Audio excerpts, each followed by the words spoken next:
بكتابك حين ترى الله ما أحراك بهذا أن يكبر قدرك عند الله.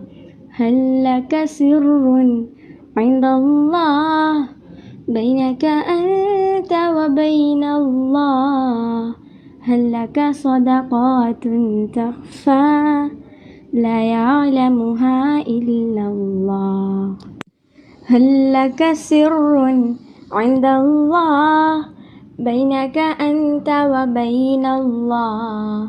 هل لك صدقات تخفى لا يعلمها إلا الله؟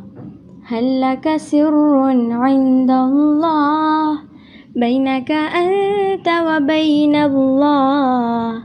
هل لك صدقات تخفى لا يعلمها إلا الله؟ قصص لا تكشف إلا بكتابك حين ترى الله ما أحراك بهذا أن يكبر قدرك عند الله. قصص لا تكشف إلا بكتابك حين ترى الله ما أحراك بهذا أن يكبر قدرك عند الله. هل لك سر عند الله بينك أنت وبين الله؟ هل لك صدقات تخفى لا يعلمها إلا الله؟ قصص لا تكشف إلا بكتابك حين ترى الله ما أحراك بهذا أن يكبر قدرك عند الله. هل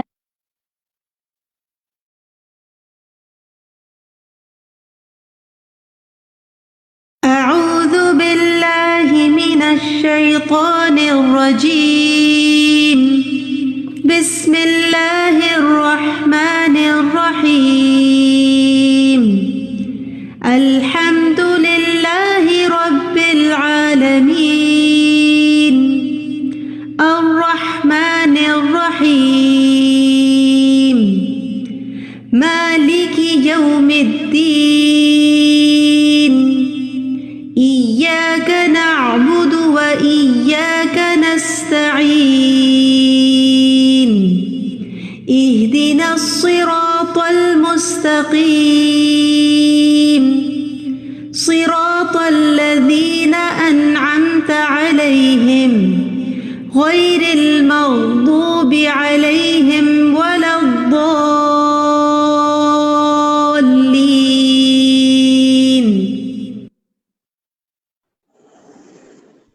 السلام علیکم ورحمۃ اللہ وبرکاتہ. الحمد للہ رب العالمین والصلاة والسلام على سید المرسلین اما بعد فاعوذ باللہ من الشیطان الرجیم بسم اللہ الرحمن الرحیم. بذریعہ زوم اور الہدیٰ کراچی فیس بک کے پیج سے جوائن کرنے والے تمام آڈینس کا حی علی الصلاح کی کلاس میں خوش آمدید. اہلاً و سہلاً و مرحبا.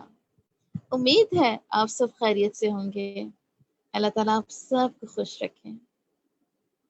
حی علی الصلاح، آؤ نماز کی طرف.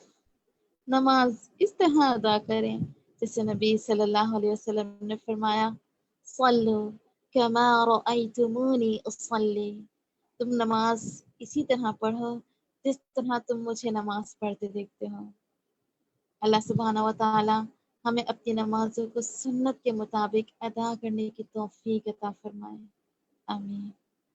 آج ہم کن ٹاپکس کو کور کریں گے، آئیے دیکھتے ہیں. نماز تہجد، سوال و جواب، تہجد کی فضیلت، سلف صالحین اور تہجد کی نماز، تہجد کا وقت، تہجد کے لیے بیدار ہونے کی سنتیں، رکعتوں کی تعداد، نبی صلی اللہ علیہ وسلم کی قرات. تہجد کے بارے میں سنتے ہی مجھے ہمیشہ یاد آتا ہے جیسے آپ نے حی علی الصلاح کی کلاس کی ابتدا میں نشید کو سنا ہوگا، هل لك سر عند اللہ بینک انت و بین اللہ، کیا آپ کے اور اللہ کے درمیان کوئی ایسا راز مخفی ہے جو صرف آپ کے اور اللہ کے درمیان ہو؟ تو حقیقتاً تہجد بھی ایک ایسی نماز ہے۔ اللہ سبحانہ و تعالی ہمیں ادا کرنے کی توفیق عطا فرمائے، آمین۔ پھر اس کے بعد آخر میں دعا ٹائم ہے، جس میں درود کے بعد کی دعا سیکھیں گے انشاءاللہ۔ آئیے شروع کرتے ہیں۔ اوور ٹو یو شفق۔ نحمده ونصلي على رسوله الكريم اما بعد فاعوذ بالله من الشيطان الرجيم بسم الله الرحمن الرحيم رب اشرح لي صدري ويسر لي امري واحلل عقدة من لساني يفقهوا قولي۔ نماز تہجد یہ بھی بڑا قیمتی وقت ہوتا ہے۔ تہجد کا معنی، قرطبی رحمہ اللہ نے اللہ تعالیٰ کے اس قول کی تفسیر میں کہا، وَمِنَ اللَّيْلِ فَتَہجد بِهِ نَافِلَةً لَكَ عَسَىٰ أَن يَبْعَثَكَ رَبُّكَ مَقَامًا مَحْمُودًا، اور رات کے کچھ حصے میں پھر اس کے ساتھ بیدار رہو، اس حال میں کہ تمہارے لیے یہ زائد ہے، نافل ہے، ایکسٹرا نماز ہے آپ کے لیے، قریب ہے کہ تمہارا رب تمہیں مقام محمود پر کھڑا کرے۔ تو بلند مقام پانے کے لیے پھر زیادہ سجدوں کی ضرورت ہے۔ التہجد الحجود سے مشتق ہے، حجود مصدر ہے اس کا۔ یہ ان کلمات میں سے ہے جن کے متضاد معنی ہوتے ہیں، جیسے اشترا کا معنی خریدا اور بیچا دونوں ہوتے ہیں نا، تو حجود کا معنی بھی حجدہ یعنی وہ سویا رہا، اور حجدہ یعنی وہ جاگتا رہا، دونوں معنی آتے ہیں۔ حجدہ کا معنی سویا اور جاگا دونوں ہے، یہ متضاد معنی دیتا ہے، اور یہ خصوصیت عربی میں ہی ہے۔ تو تہجد سے کیا مراد ہے؟ جہاں تک تہجد کی بات ہے تو یہ خاص طور پر رات کی نماز کو کہا جاتا ہے۔ بعض لوگوں نے اس کی قید یہ بیان کی ہے کہ رات کو سو جانے کے بعد دوبارہ اٹھ کر نماز ادا کرنا تہجد کہلاتا ہے۔ یعنی حجدہ کا معنی سویا اور حجدہ معنی جاگا، یعنی سو کے جاگ کر جو نماز پڑھی جاتی ہے وہ تہجد کہلاتی ہے۔ ٹھیک۔ قیام اللیل، اب ایک ہے قیام اللیل اور ایک ہے تہجد اور ایک ہے تراویح۔ قیام اللیل کا معنی کیا ہے؟ رات کے کچھ حصے کو نماز اور قرآن کی تلاوت اور اللہ کے ذکر میں گزارنا چاہیے، چاہے وہ ایک گھڑی ہی کیوں نہ ہو، 5 منٹ کیوں نہ ہو، 2 نفل کیوں نہ ہو، اور اس طرح کی کچھ اور عبادات میں وقت گزارنا قیام اللیل کہلاتا ہے۔ اس میں یہ شرط نہیں کہ وہ رات کا اکثر حصہ اسی طرح گزارے۔ یاد رکھیے یہ بڑی خوشخبری ہے، جو لوگ تھوڑی دیر بھی اسپیئر کر سکتے ہیں، اور آج کل ماشاءاللہ یہاں کی راتیں ہی راتیں ہیں، تو اس میں یعنی کہ اتنی دیر سے جب فجر ہو رہی ہو تو اس سے پہلے کسی بھی وقت آدھا گھنٹہ پہلے بھی اگر انسان اٹھ جاتا ہے تو اس چیز کو کر سکتا ہے۔ مراقِ الفلاح میں آیا قیام اللیل کا معنی رات کا بڑا حصہ اللہ کی اطاعت میں مشغول ہو کے گزارنا، یعنی یہ بھی رائے ہے، اور کہا جاتا ہے کہ ایک گھڑی وہ قرآن پڑھے یا تسبیح سنے یا تسبیح کرے یا نبی صلی اللہ علیہ وسلم پر درود بھیجے۔ کچھ لوگ ایسے ہوتے ہیں کہ ان کو صبح جلدی کام پہ جانا ہوتا ہے، ان کے پاس وقت نہیں ہوتا، تو کام پہ جاتے ہوئے بھی راستے میں خوب اللہ کا ذکر کرتے جائیں، تلاوت کرتے جائیں یا سنتے جائیں، ٹھیک ہے، تو وہ اس سعادت کو پا لیں گے جو رات کے وقت اللہ کی عبادت کی ہے۔ قیام اللیل کے معنی میں عمومیت ہے، یعنی کھڑا ہونا ہی مراد نہیں ہے بلکہ رات کو جاگ کے عبادت کرنا ہے۔ قیام اللیل تہجد کے معنی کی نسبت زیادہ عام اور شامل ہے، یعنی اس میں سب کچھ شامل ہے، قیام اللیل میں سب کچھ شامل ہے۔ اس میں وہ نماز بھی شامل ہے جو نیند سے پہلے کی اور جو سو کر اٹھنے کے بعد ادا کی جائے، یعنی قیام اللیل میں ضروری نہیں کہ آپ سو کے اٹھے تو ہی آپ قیام اللیل کر سکتے ہیں۔ رمضان میں جو آپ سوئے بغیر تراویح پڑھتے ہیں وہ بھی قیام اللیل ہی ہوتا ہے، لیکن ہم عام طور پر قیام اللیل کس کو سمجھتے ہیں؟ وہ آخری حصے میں جو نماز رات مسجد میں رک کے پڑھتے ہیں وہ قیام اللیل ہوتا ہے۔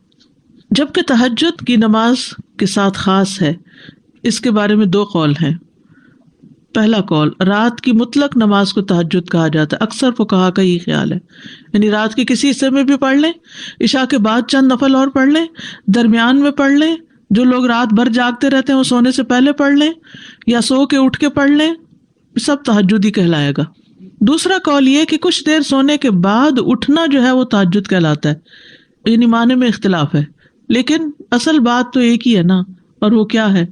رات کی نماز. ٹھیک ہے، قیام اللیل کیا ہے؟ رات کی نماز، تسبیح، قرآن کا پڑھنا.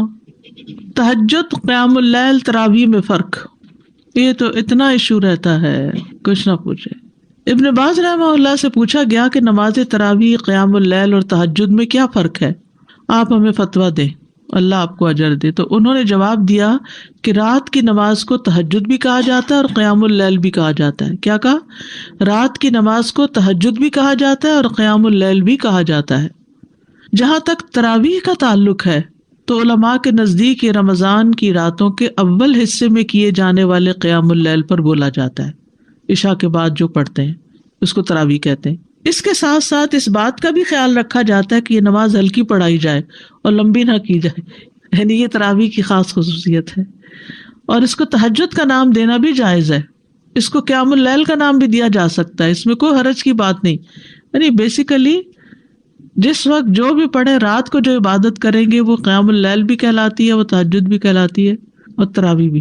خصوصاً اول رات میں تراویح ہوتی ہے. تراویح رمضان کے لیے اسپیسیفک ہے. اچھا، یہ تراویح بھی لفظ جو ہے نا بعد کی پیداوار ہے. نبی صلی اللہ علیہ وسلم کے زمانے میں کوئی تراویح نہیں تھی، قیام اللیل ہی تھا. بسم اللہ الرحمن الرحیم. یا ایہا المزمل قم اللیل الا قلیلا نصفہ او انقص منہ قلیلا او زد علیہ ورتل القرآن ترتیلا. یہ ہے قیام اللیل. قم اللیل، نبی صلی اللہ علیہ وسلم کو خطاب ہے، اے کپڑے میں لپٹنے والے، رات کو قیام کرو مگر تھوڑا.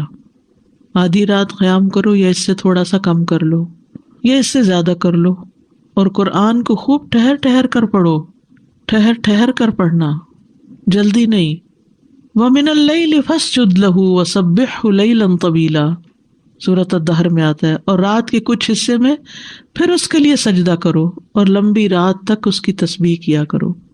سورۃ بنی اسرائیل میں ہے وَمِنَ اللَّيْلِ فَتَهَجَّدْ بِهِ نَافِلَةً لَكَ عَسَىٰ أَن يَبْعَثَكَ رَبُّكَ مَقَامًا مَحْمُودًا. اور رات کو آپ تہجد کی نماز ادا کیجیے، یہ آپ کے لیے زائد نماز ہے، یعنی باقیوں کے لیے 5 ہے اور آپ کے لیے یہ چھٹی. این ممکن ہے کہ آپ کا رب آپ کو مقام محمود پر فائز کر دے. آغاز میں تہجد فرض تھی. زرارہ سے روایت ہے کہ سعد بن ہشام بن عامر کہتے ہیں کہ میں نے عائشہ رضی اللہ عنہا سے کہا، مجھے رسول اللہ صلی اللہ علیہ وسلم کی رات کے قیام کے بارے میں خبر دیں. تو انہوں نے کہا، کیا تم یا ایھا المزمل نہیں پڑھتے؟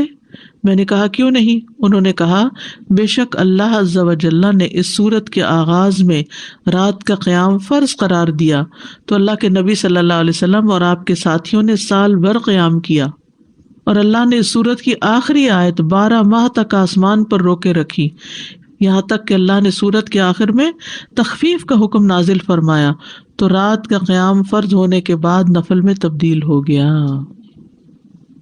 ان ربك يعلم انك تقوم ادنى من ثلثي الليل ونصفه وثلثه وطائفة من الذين معك والله يقدر الليل والنهار علم ان لن تحصوه فتاب عليكم فاقرؤوا ما تيسر من القرآن علم أن سيكون منكم مرضى وآخرون يضربون في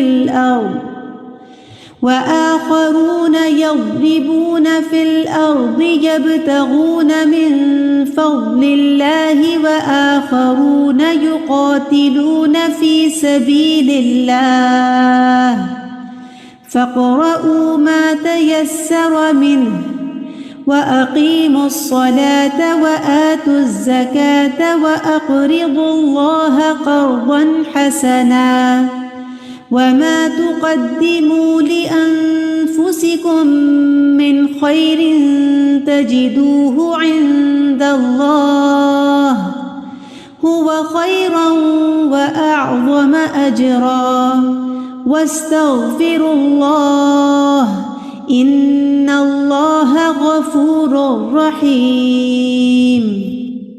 اس نے جان لیا کہ تم ہرگز اس کی طاقت نہیں رکھو گے، سو اس نے تم پر مہربانی فرمائی، تو قرآن میں سے جو میسر ہو پڑھو، چھوٹی سورت بڑی سورت جتنا بھی. اس نے جان لیا کہ یقیناً تم میں سے کچھ بیمار ہوں گے، کچھ دوسرے زمین میں سفر کریں گے، اللہ کا فضل تلاش کریں گے، بزنس ٹرپس، اور کچھ دوسرے اللہ کی راہ میں لڑیں گے. بس اس میں سے جو میسر ہو پڑھو اور نماز قائم رکھو اور زکوٰۃ دو اور اللہ کو قرض دو، اچھا قرض دینا. اور جو نیکی بھی تم اپنی جانوں کے لیے آگے بھیجو گے اسے اللہ کے ہاں پاؤ گے کہ وہ بہتر اور ثواب میں کہیں بڑی ہے. نبی صلی اللہ علیہ وسلم کا اس تخفیف کو جاری رکھنا. حضرت عائشہ سے روایت ہے، کہتی ہیں کہ رسول اللہ صلی اللہ علیہ وسلم آدھی رات کو گھر سے نکلے اور مسجد میں نماز پڑھی. کچھ لوگوں نے بھی آپ کی نماز کے ساتھ نماز ادا کی. صبح کو لوگوں نے اس بارے میں بات چیت کی، چنانچہ دوسری رات لوگ پہلے سے زیادہ جمع ہو گئے. رسول اللہ صلی اللہ علیہ وسلم دوسری رات بھی باہر تشریف لائے اور لوگوں نے آپ کی نماز کے ساتھ نماز پڑھی. لوگ صبح اس کا تذکرہ کرتے رہے. تیسری رات مسجد میں آنے والے اور زیادہ ہو گئے. آپ باہر تشریف لائے اور لوگوں نے آپ کی نماز کے ساتھ نماز پڑھی. جب چوتھی رات ہوئی تو مسجد نمازیوں کے لیے تنگ ہو گئی اور رسول اللہ صلی اللہ علیہ وسلم نکل کر ان کے پاس تشریف نہ لائے. تو ان میں سے کچھ لوگوں نے نماز پکارنا شروع کر دیا، لیکن رسول اللہ صلی اللہ علیہ وسلم باہر ان کے پاس تشریف نہ لائے، حتیٰ کہ آپ فجر کی نماز کے لیے تشریف لائے.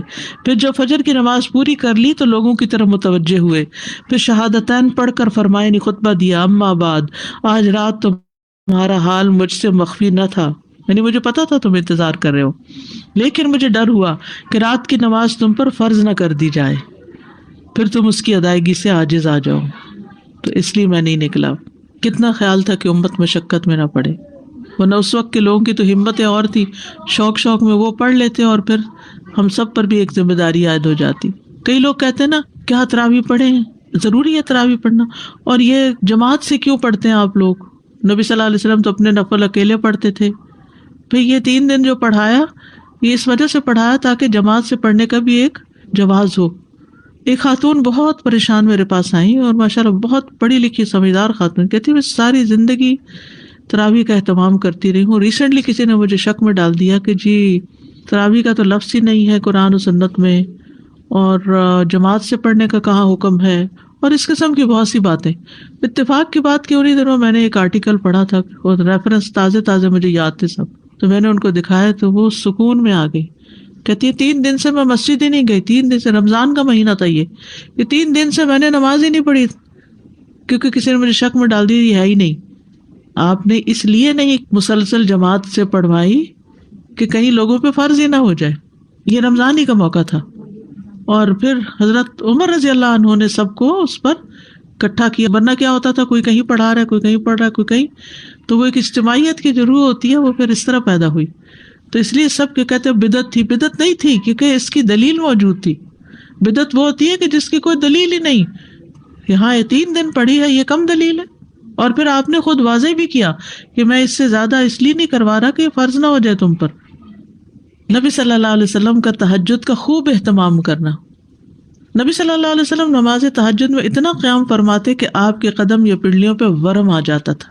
بس جب آپ سے اس کے متعلق کچھ عرض کیا جاتا تو آپ فرماتے کیا میں اللہ کا شکر گزار بندہ نہ بنوں.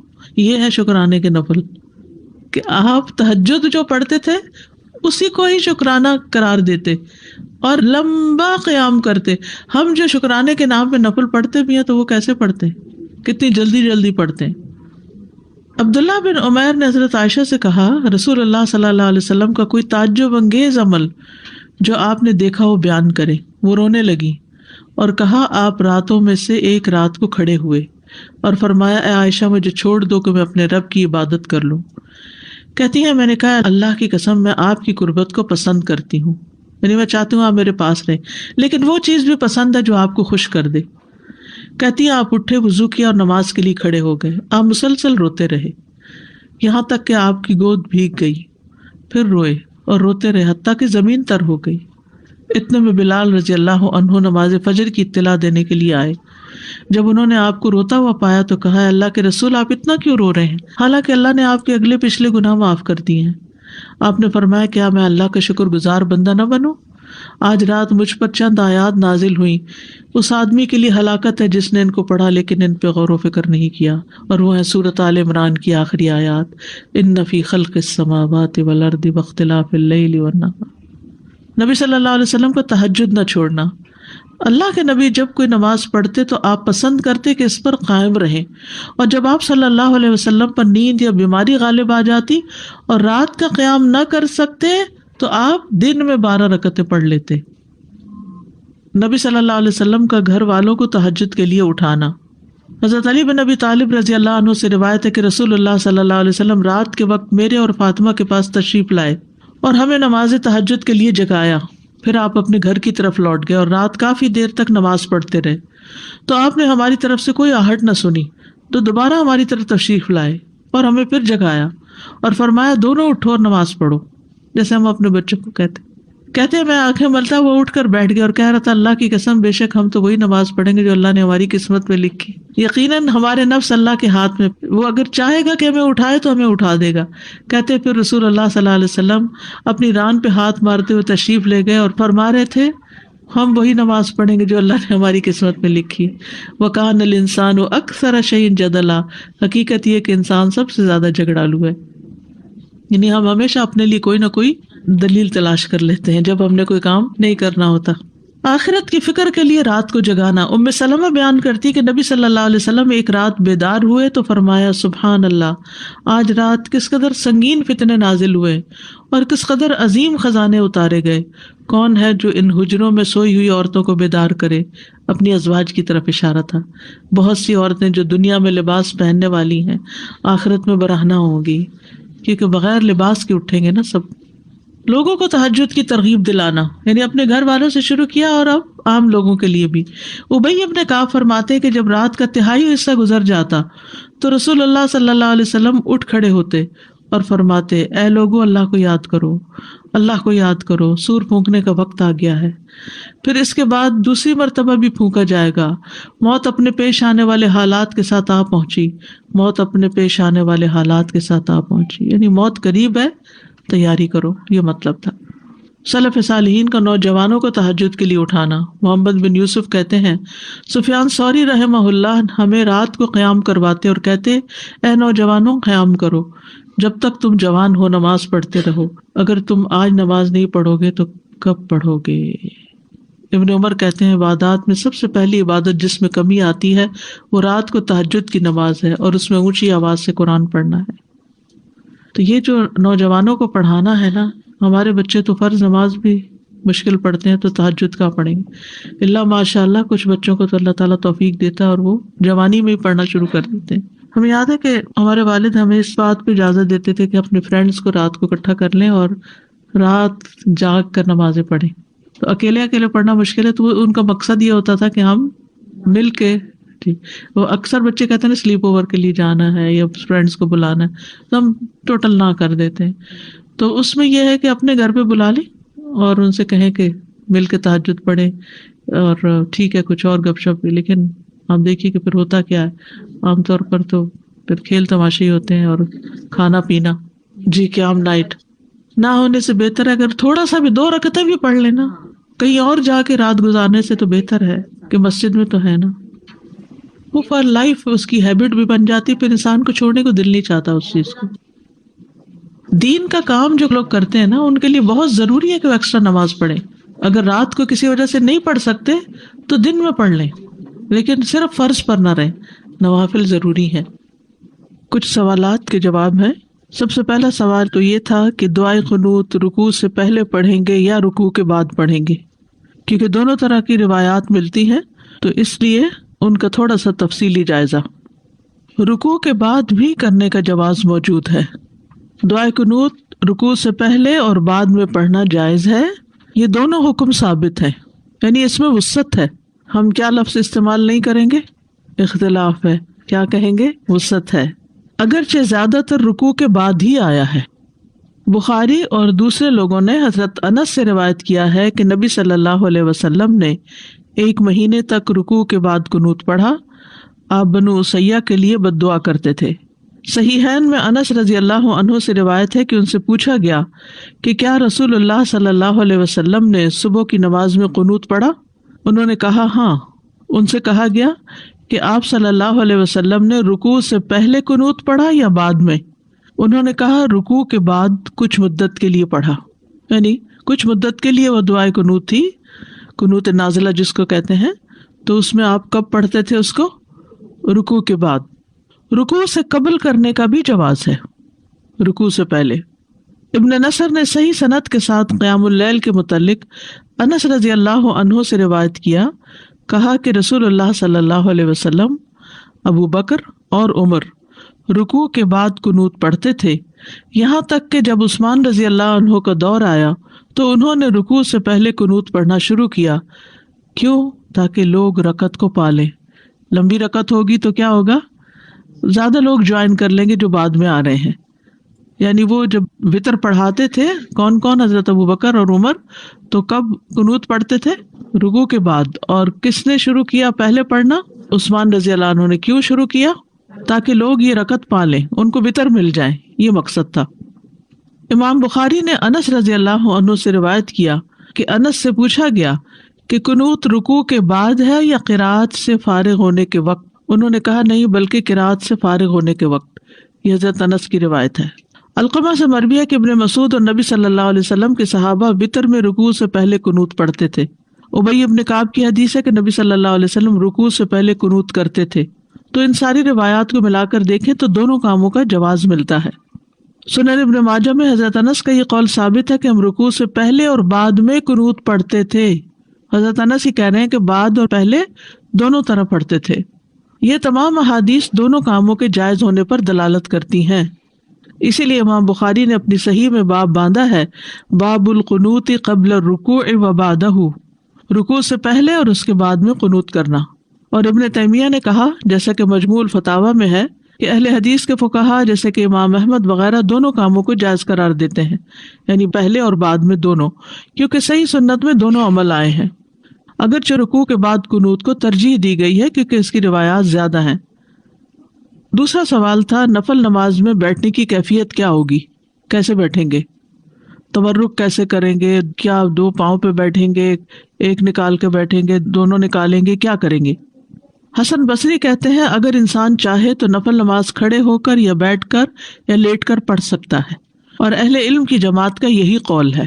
آپ صلی اللہ علیہ وسلم نے بیٹھنے کی کیفیت کو بیان نہیں کیا، یعنی سنت سے یہ بات نہیں پتہ چلتی کہ بیٹھنے کا طریقہ کیا تھا. بس اس کے مطلق جائز ہونے سے لیا جا سکتا ہے کہ نمازی جس کیفیت پر بھی بیٹھ جائے گا وہ جائز ہوگی، یعنی جو اس کے لیے آسانی اور سہولت ہوگی. ظاہر ہے بیٹھے گا وہی جس کو کھڑے ہونے میں دقت ہے، تو جب وہ بیٹھے گا تو جس پوزیشن پہ بیٹھ پائے اسی پہ بیٹھ جائے. البتہ زیادہ بہتر طریقے میں اختلاف کیا گیا ہے کہ بہتر کیا ہے. بس تینوں ائمہ سے مروی ہے کہ چوکڑی مار کر نماز ادا کرے، پلتھی، کراس لیگز، ٹھیک ہے، اس طرح بھی بیٹھا جا سکتا ہے. اس میں آپ دیکھیے کہ جیسے اٹھتے وقت ہم ایسے بیٹھے ہوتے تو اٹھتے کیسے، جیسے اٹھتے ہیں اسی طرح پھر سجدہ کر لیتے ہیں. لیکن یہ ضروری نہیں ہے، آپ جیسے اتحیات بیٹھتے ہیں اس طرح بھی بیٹھ سکتے ہیں. ایک اور قول ہے کہ بایاں پاؤں بچھا کر نماز پڑھے، یعنی اس پر بیٹھ جائے نا بچھا کر. ایک اور قول ہے کہ سرین کے بل بیٹھ کر، یعنی بائیں پاؤں کو آگے نکال کر جیسے وہ لیگ کے اندر سے نکالتے ہیں، نماز پڑھے. اور ان تمام کیفیات کے بارے میں احادیث موجود ہیں. نماز بیٹھ کر پڑھنے والے کی کیفیت کے بارے میں حدیث مطلق ہے. بعض اہل علم نے کہا کہ مقید بیان نہیں کی گئی تو انسان کے لیے جائز ہے کہ وہ چوکڑی مار کر بھی بیٹھ کے نماز پڑھ لے، یعنی بیٹھنے کے جو بھی طریقے ان میں سے کسی بھی طریقے پہ بیٹھ جائے، سہولت ہے. ٹھیک ہے، کرسی پہ بھی بیٹھ سکتے ہیں، یعنی بعض لوگ نیچے بیٹھ ہی نہیں سکتے تو وہ کرسی پہ بیٹھ کے پڑھ سکتے ہیں اشارے کے ساتھ. یا یہ بھی کر سکتے ہیں کہ صرف اتحیات میں بیٹھ جائیں اور باقی کچھ قیام کھڑے ہو کے کریں، کچھ بیٹھ کے کریں، یا سارا بیٹھ کے کریں اور رکوع کھڑے ہو کے کر لیں اور پھر سجدے میں چلے جائیں اور پھر تحیات بیٹھ کے پڑھ. یعنی اس میں کوئی خاص اور پابندی نہیں لگائی گئی، تو وسعت کی وجہ سے آپ کے لیے سہولت ہے. پھر ہے نماز میں سورۃ الاخلاص کی تکرار. یہ بھی کسی نے سوال کیا تھا آپ میں سے. سوال تھا کیا یہ ممکن ہے کہ میں نفل نماز میں ایک ہی سورت پڑھوں؟ مثال کے طور پر میں سورت اخلاص کو ایک سے زیادہ مرتبہ پڑھتا جاؤں، گویا کہ میں ایک رکعت میں 100 دفعہ پڑھوں۔ بعض لوگ اس طرح کرتے ہیں نا، کئی لوگ وظیفے بتاتے ہیں، حاجت کے نفل بتاتے ہیں، یہ سورت 15 دفعہ پہلی رکعت میں اور دوسری میں، یہ سب خود ساختہ طریقے ہیں۔ الحمدللہ ایک ہی رکعت میں یا 2 رکعت میں کسی سورت کو بار بار لوٹا کر پڑھنے میں کوئی حرج نہیں ہے، کوئی اس میں منع نہیں کیا گیا کہ 2 دفعہ نہیں پڑھ سکتے، 3 دفعہ نہیں پڑھ سکتے، خاص طور پر قل هو اللہ احد، کیونکہ اس کی بہت عظیم فضیلت ہے، کیونکہ یہ سورت توحید اور رب تعالیٰ کی صفات پر مشتمل ہے۔ امام بخاری نے روایت کیا کہ ابو سعید خدری سے روایت ہے کہ ایک آدمی نے دوسرے آدمی سے سنا کہ وہ قل هو اللہ احد بار بار پڑھ رہا ہے۔ جب صبح ہوئی تو اس نے رسول اللہ صلی اللہ علیہ وسلم کی خدمت میں حاضر ہو کر اس واقعے کا ذکر کیا، گویا وہ اس عمل میں کوئی بڑا ثواب خیال نہ کرتا تھا۔ تو رسول اللہ صلی اللہ علیہ وسلم نے فرمایا مجھے اس ذات کی قسم جس کے ہاتھ میں میری جان ہے، یہ سورت قرآن کی 1/3 کے برابر ہے۔ لیکن 2 کاموں سے بچنا ضروری ہے تکرار میں۔ نمبر 1، گنتی معین نہ کریں کہ 10 دفعہ ہی پڑھنی ضروری ہے۔ ان میں سے ایک یہ ہے کہ تکرار معین گنتی کے ساتھ نہ ہو۔ اگر وہ معین کر لے گا، یعنی فکس کر لے گا، وہ نہ اس سے زیادہ پڑھے گا نہ کم، تو یہ بدعت ہوگی، کیونکہ یہ خود ساختہ طریقہ ہے، خود ایجاد کیا، لوگوں کو پابند کیا۔ یعنی کچھ لوگ اس طرح کی چیزیں لکھ کر عام کر دیتے ہیں یا دوسروں کو کہتے ہیں 3 دفعہ لازمی پڑھنا ہے۔ مذکورہ حدیث میں گنتی کی تعین نہیں، نہ ہی یہ سلف سے معروف ہے، اور جو چیز شریعت میں متعین نہیں اس کی تعین جائز نہیں، اس کا بغیر کسی تعین کے مطلق ہونا جائز ہوگا۔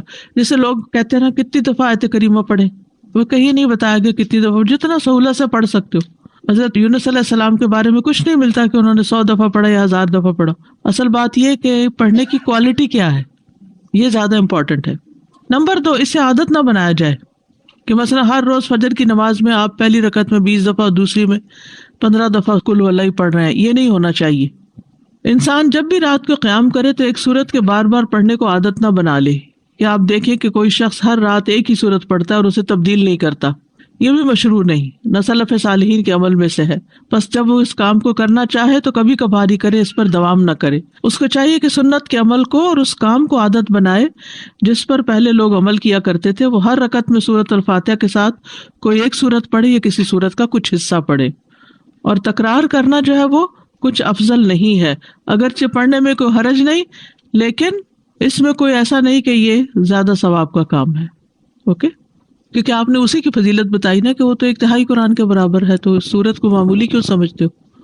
اور تکرار سے منع نہیں کیا تھا، لیکن تکرار فکس کرنا جو ہے اپنے پاس سے وہ ٹھیک نہیں۔ سورہ ملک ہم عشاء کے آخری 2 رکعت میں پڑھ سکتے ہیں؟ جی پڑھ سکتے ہیں، چاہے فرضوں میں پڑھیں چاہے نفلوں میں پڑھیں، تو وہ اس کی تلاوت کا وہ حق ادا ہو جائے گا انشاءاللہ۔ لیکن اس کو لازم اس وقت پابند نہ کر لیں اپنے آپ کو، کبھی اس میں پڑھیں کبھی نہ بھی پڑھیں۔ ابھی ہم نے پڑھا تھا کہ حضرت عثمان رضی اللہ عنہ نے رکوع کے پہلے پڑھنی شروع کی تاکہ جو ہے ان کو رکعت مل جائے لوگوں کو، تو اس صورت میں سورہ فاتحہ تو مس ہو گئی، تو پھر ہمیں رکعت ریوائز کرنی پڑے گی، ریپیٹ کرنی پڑے گی؟ نہیں، جب وہ آئے گا لمبا ہو جائے گا نا، جیسے ایک رکعت ویسے تو چھوٹی ہو جاتی ہے، لیکن اگر قنوت پڑھنی شروع کی تو لمبی ہو گئی رکعت، جی، تو وہ پھر سورۃ فاتحہ آ کے پڑھ لے گا اپنی، کیونکہ رکعت لمبی ہو گئی ہے نا۔ اچھا، وہ خود سے پڑھ لیں گے؟ خود سے پڑھ لے گا نا، ٹھیک ہے۔ امام کی اگر مس بھی ہو جائے اور انسان خود سے پڑھ لے تو نماز ہو جائے گی۔ ساتھ میرا یہ سوال ہے کہ جیسے 30ویں سپارے کی جب صورتیں بڑی یاد کرنے لگتے ہیں تو پھر اسپیشلی جیسے سورہ اخلاص جیسی صورت ہے تو وہ ہم لوگ کم پڑھنے کی وہ کرتے ہیں، تو میرا یہ تھا کہ جب میں نے بخاری کے اندر اس کی فضیلت پڑھی سورہ اخلاص کی، تو اس کے بعد میں نے اپنی ہر نماز کے اندر اس کو شامل کر لیا، کسی بھی ایک رکعت میں میں پڑھتی تھی یا پھر آخری رکعت میں اس کو رکھ لیا، تو یہ صحیح ہے ایسا کرنا یا نہیں؟ جی دیکھیے، مسنون ہے، فجر کی 2 سنتوں کی دوسری رکعت میں اس کا پڑھنا مسنون ہے، مغرب کی 2 سنتوں میں دوسری رکعت میں پڑھنا مسنون ہے، اسی طرح ظہر کی سنتوں میں بھی آپ 2 سنتوں کے آخری رکعت میں اس کو پڑھ لیں، سنت کی دوسری رکعت میں اس کو پڑھنا جو ہے وہ تو سنت سے بھی ثابت ہے، حتیٰ کہ وتر کی بھی آخری رکعت میں، ٹھیک ہے نا۔ استاذہ یہ دعائے قنوت جو رکوع سے پہلے اور رکوع کے بعد اس کو کیسے پڑھیں گے؟ جیسے رفع یدین کریں گے یا اس کے بعد ہاتھ اٹھا کے؟ جی ہاتھ اٹھا کر اور پھر دوبارہ سینے پہ باندھ لیں گے، سینے پہ باندھ کے، جی ہاں، ہاتھ دعا کی طرح نہیں اٹھائیں گے؟ دعا کی طرح بھی کر سکتے، دونوں طرح ٹھیک ہے، اور رکوع کے بعد بھی ہاتھ اٹھا کے رفع یدین کر کے؟ جی ہاں، دونوں طرح۔ تہجد کی فضیلت متقین اور محسنین کی صفات میں سے ہے۔ قرآن مجید میں اللہ تعالیٰ فرماتے ہیں إن المتقين في جنات وعيون آخذين ما آتاهم ربهم إنهم كانوا قبل ذلك محسنين كانوا قليلا من الليل ما يهجعون وبالأسحار هم يستغفرون وفي أموالهم حق للسائل والمحروم. بے شک متقی لوگ باغوں اور چشموں میں ہوں گے، لینے والے ہوں گے جو ان کا رب انہیں دے گا. یقیناً وہ اس سے پہلے نیکی کرنے والے تھے. وہ رات کے بہت تھوڑے حصے میں سوتے تھے اور رات کی آخری گھڑیوں میں وہ بخشش مانگتے تھے. سحری کے وقت استغفار کرتے تھے. اس آیت کا مقصد یہ ہے کہ وہ راحت اور نفس کے سکون کے اوقات میں عبادت کی مشقت کو برداشت کرتے ہیں.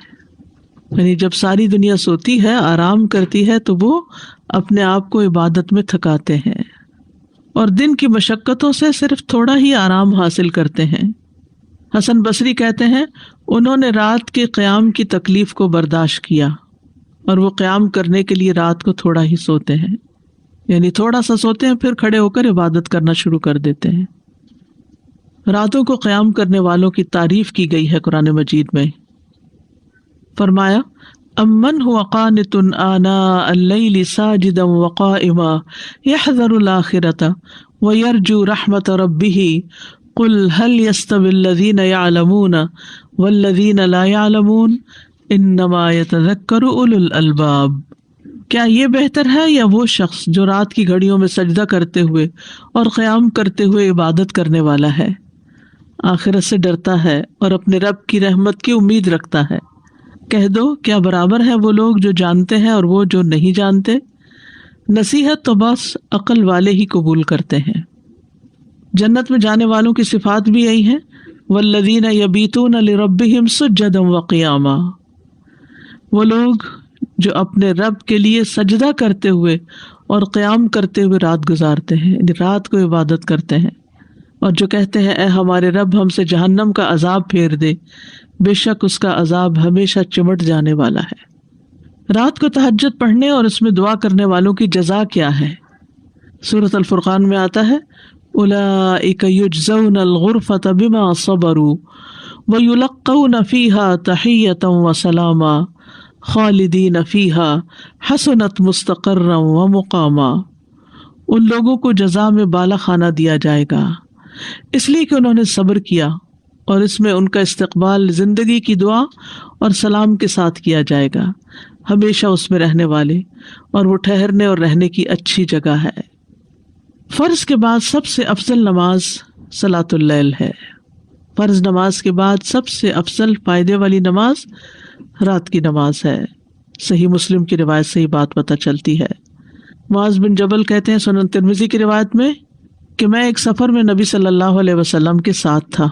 ایک دن صبح کے وقت میں آپ سے قریب ہوا اور ہم سب چل رہے تھے، تو میں نے کہا اللہ کے رسول آپ مجھے کوئی ایسا عمل بتائیے جو مجھے جنت میں لے جائے اور مجھے آگ سے دور رکھے. ہم سب کی یہی تڑپ ہوتے ہیں یا اللہ کوئی کام پتہ چلے کہ جس سے کر کے ہم تیری جنت کو پا سکیں، وہاں تک پہنچ سکیں اور آگ سے بچ جائیں. آپ نے فرمایا تم نے ایک بہت بڑی بات پوچھی ہے، اور بے شک یہ عمل اس شخص کے لیے آسان ہے جس کے لیے اللہ آسان کر دے. تم اللہ کی عبادت کرو، اس کے ساتھ کسی کو شریک نہ ٹھہراؤ، اور تم نماز قائم کرو، زکوٰۃ دو، اور رمضان کے روزے رکھو، اور بیت اللہ کا حج کرو. پھر آپ نے فرمایا کیا میں خیر کے دروازوں کی طرف تمہاری رہنمائی نہ کر دوں؟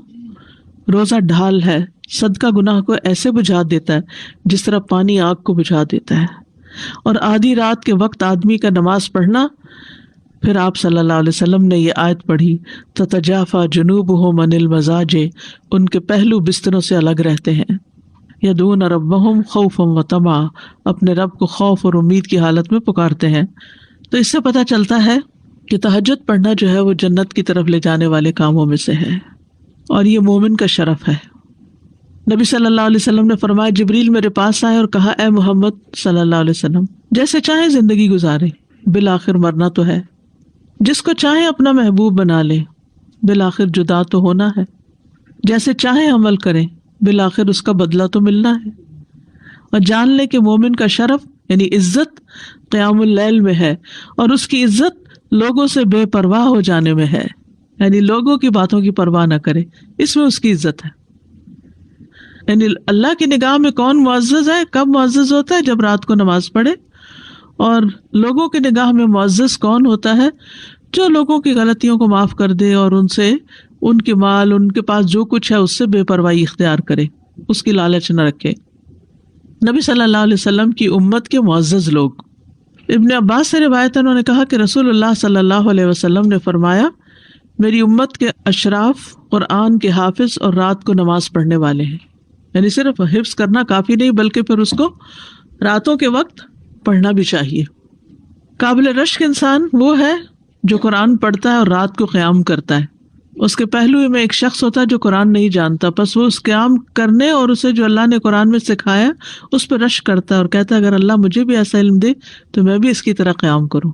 یعنی ایک شخص خود حافظ نہیں لیکن کسی کو دیکھتا ہے تو رشک کرتا ہے یا اللہ میں بھی حافظ ہوتا تو میں بھی اس کی طرح قرآن پڑھتا۔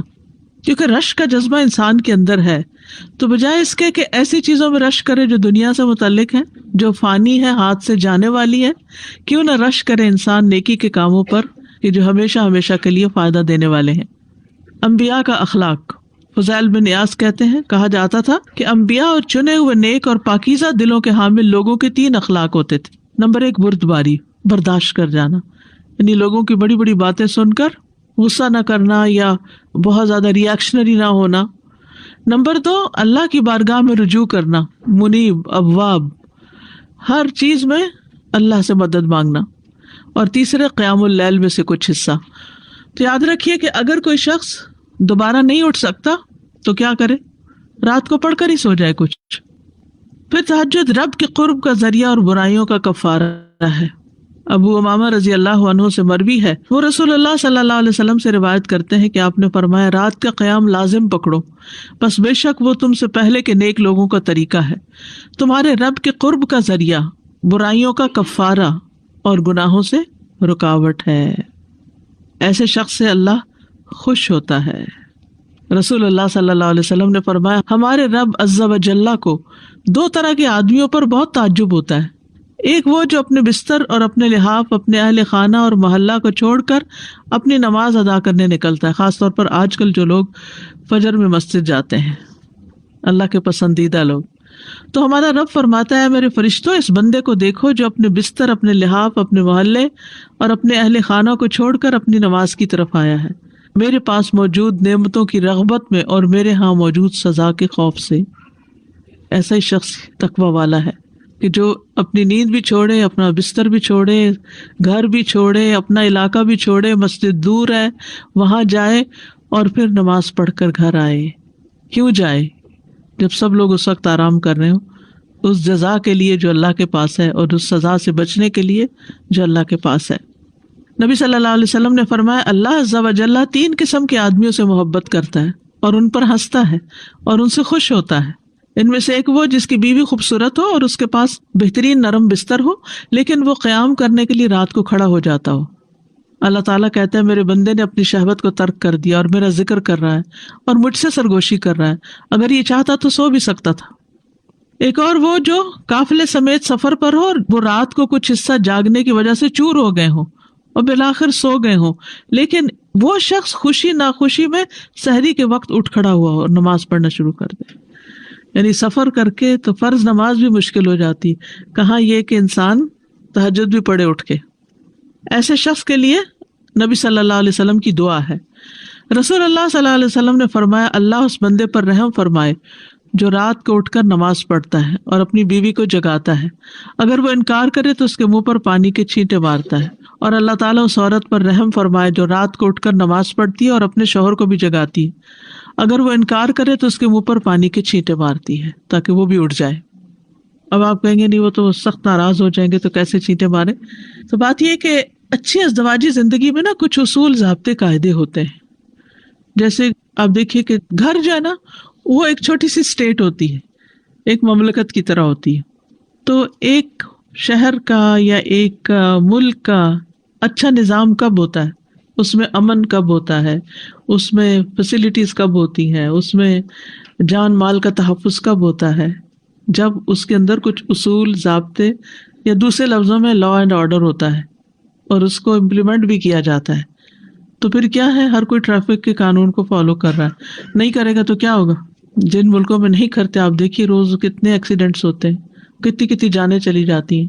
تو اسی طرح ہر گھر کے لیے بھی کچھ قانون قاعدے ہونے چاہیے، اور وہ آپس میں مل بیٹھ کر، جیسے آپ کلاس روم کے رولز طے کرتے ہیں نا، تو ایسے ہی گھر والے بیٹھ کر کچھ رولز طے کر لیں کہ گھر میں کیا کریں گے ہم اور کیا نہیں کریں گے، اور پھر ان کو اپڈیٹ بھی کر لیا کریں مہینے میں ایک دفعہ یا موسم بدلنے پر یا جیسے بھی.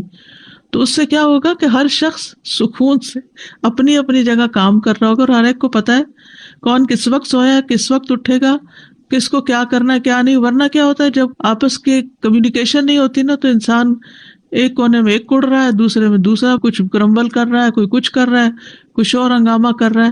نہیں، امن سے رہنے کے لیے قانون قاعدے بڑے ضروری ہوتے ہیں. ہم پہ قانون قاعدوں کی پابندی بڑی بھاری ہوتی ہے ہمارے نفس کو، چاہے وہ کسی ادارے میں ہو، چاہے کسی کلاس روم میں ہو، چاہے وہ گھر میں ہو، چاہے کسی مملکت میں ہو. اب لوگ ویسٹ کی تعریف تو بہت کرتے ہیں اور کہتے ہیں بڑی آزادی. کس بات کی آزادی؟ کوئی ایک کام تو آپ اپنی مرضی سے نہیں کر سکتے، ہر چیز میں قاعدہ اور قانون ہے. کوئی چھوٹا سا بھی کام کرنے جائے تو اتنے قانونوں کی لسٹ ہے.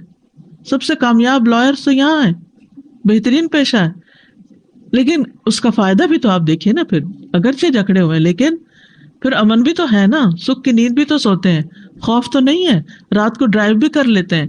ہاں، ایک شہر سے دوسرے شہر میں لمبے فاصلے امن و امان سے طے ہو رہے ہیں، عورتیں ڈرائیو کر رہی ہیں، مرد ڈرائیو کر رہے ہیں، کوئی خوف تو نہیں ہے نا، کیونکہ قانون ہے ایک. تو یہ قانون قاعدے گھر میں بھی ہونے چاہیے. مثلاً کچھ گھروں کا قاعدہ ہوتا ہے کہ ڈنر پہ سب کو لازم بیٹھنا ہے، اتنے بجے گھر میں لازمی آنا ہے، ہر ایک کو نماز پڑھنی ہے. تہجد کے لیے مثلا ہسبینڈ وائف کو اٹھنا تو پہلے سے طے کر لیں اور ایک دوسرے کو کہہ کے سوئیں، تم پہلے اٹھ گئی تو مجھے اٹھانا، نہ اٹھو تو چینٹے مارنا. یعنی پہلے سے ہی طے کر لیں، یہ نہیں کہ اچانک نہ بتایا نہ پتا نہ حدیث پڑھ کے گئے گھر، آج تو ہے چیٹے ہی مارو گی، تو آپ دیکھیں پھر آپ چیٹے ماریں گی تو آپ کو مار پڑے گی. تو آپ دیکھیں جیسے ڈاکٹر کے پاس جاتے تو وہ آپ کو بتاتے کہ میں آپ کے ساتھ یہ اور یہ اور یہ کروں گا، تو پہلے سے بتا دیتا ہے. تھوڑی سی آپ کو پین ہوگی تو آپ اس طرح بریتھ کریں، یہ کریں وہ، تو وہ کمیونیکیشن سے دوسرا شخص مینٹلی تیار ہوتا ہے کہ اب میرے ساتھ کیا ہونے والا ہے. تو سب کو پتا ہو کہ گھر میں میرے ساتھ کیا ہونے والا ہے، اس کے لیے تیار ہے. پھر رات کو آسمان کے دروازے کھلتے ہیں. نبی صلی اللہ علیہ وسلم نے فرمایا آدھی رات کو آسمان کے دروازے کھول دیے جاتے ہیں اور ایک پکارنے والا آواز دیتا ہے کہ کوئی دعا کرنے والا ہے کہ اس کی دعا قبول کی جائے، کوئی مانگنے والا ہے کہ اسے دیا جائے، کوئی مصیبت زدہ ہے کہ اس کی مصیبت دور کر دی جائے. پھر جو مسلمان اس وقت دعا کرتا ہے تو اللہ تعالیٰ اس کی دعا قبول کرتا ہے، سوائے زانیہ عورت کے جو اپنی شرمگاہ کے ذریعے کمائی کرتی ہے اور ٹیکس وصول کنندہ کے، یعنی ناجائز ظالمانہ ٹیکس جو پہلے زمانے میں اگر کوئی کسی کی زمین سے گزرتا تھا یا اور اسی طرح کے عائد کیے ہوتے تھے، یعنی پرسنل بینیفٹس کے لیے پھر وہ لیتے تھے. اللہ تعالیٰ کا آسمان دنیا پر نزول. رسول اللہ صلی اللہ علیہ وسلم نے فرمایا ہمارا رب تبارک و تعالیٰ ہر رات کو اس وقت آسمان دنیا پر آتا ہے جب رات کا آخری تہائی حصہ رہ جاتا ہے. وہ کہتا ہے کوئی جو مجھ سے دعا کرے تو میں اس کی دعا قبول کروں، ہے کوئی جو مجھ سے مانگے تو میں اس کو عطا کروں، ہے کوئی جو مجھ سے بخشش طلب کرے تو میں اس کو بخش دوں. نبی صلی اللہ علیہ وسلم نے فرمایا تمام اوقات سے زیادہ بندہ پچھلی رات میں اپنے رب کے قریب ہوتا ہے، بس اگر تم سے ہو سکے تو تم اس گھڑی میں اللہ کو یاد کرنے والوں میں سے بن جاؤ تو ضرور بن جاؤ. یعنی اس وقت کے لیے دعائیں تیار رکھیں، چاہے کہیں لکھی ہوئی ہو، چاہے دعاؤں کی کتاب ہو یا ایپ ہو یا کچھ بھی ہو. تو آج کل آپ دیکھیں کہ کتنی 6:15 سے اگر آپ 5:30 بھی 5:45 بھی اٹھ جائیں، 6 بجے بھی اٹھ جائیں، تو آپ دیکھیں 15 منٹ تو دعاؤں کے لیے ہے نا، اور اللہ کے قریب ہونے کے لیے. نبی صلی اللہ علیہ وسلم نے فرمایا تمام اوقات سے زیادہ بندہ پچھلی رات میں رب کے قریب ہوتا ہے، بس اگر تم سے ہو سکے تو تم اس گھڑی میں اللہ کو یاد کرنے والوں میں سے بن جاؤ تو ضرور بن جاؤ. اور اگر آپ سے نہیں اٹھا جائے، بیمار ہے، تکلیف میں ہے، رات بہت دیر سے سوئے، کوئی بھی وجہ نہیں اٹھ پا رہے، آنکھ کھل گئی ہے تو لیٹے لیٹے ہی ذکر شروع کر دیں. لیٹ کر بھی دعائیں مانگ سکتے ہیں، لیکن دعائیں مانگنا نہ بھولیے، یعنی کچھ نہ کچھ ضرور مانگیے. نیت کر کے سو جانے پر بھی اجر ہے.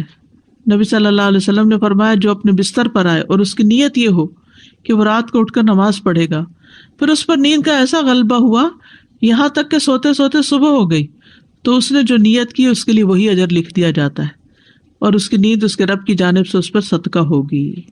نبی صلی اللہ علیہ وسلم نے فرمایا سلام پھیلاؤ، اچھی گفتگو کرو، صلہ رحمی کرو، اور راتوں کو جب لوگ سو رہے ہو تو تم قیام کرو، تم سلامتی کے ساتھ جنت میں داخل ہو جاؤ گے. آپ دیکھیں کتنی خوبصورت، سلام پھیلاؤ.